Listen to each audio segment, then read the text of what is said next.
ក្លិនអូននួនកែវពីស័យអាឡ័យក្លិនស្រីធ្លាប់បីត្រកងបដូរចិត្តរូបអូននឹងរូបបងធ្លាប់កើយធ្លាប់កងណែបនិតនឹងគ្នាក្លិនអូនគឺក្លិននារីក្លិនមិនមានពីរគឺក្លិននួនល្អធ្វើមិនដេចបានក្លិនមករូបប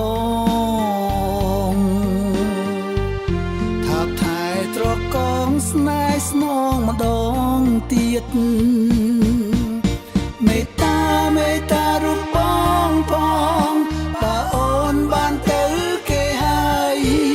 សូមឆ្លើយឲ្យអស់សង្ស័យប្រណីដល់ចិត្តលៀមផងណាអូ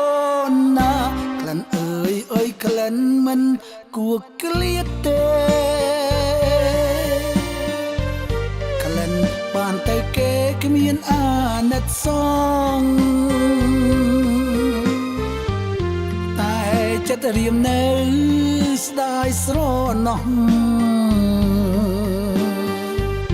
អាឡ័យអាឡងតែក្លិនអូនមួយ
មេត្តារូបបងផ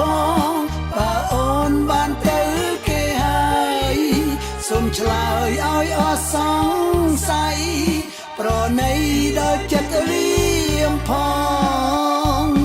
ណាអូនណាក្លិនអើយក្លិនមិនគួរក្លៀតទេក្លិនបានទៅគេគ្មានអាណិតសងតែចិត្តរៀមនៅស្ដាយស្រណោះ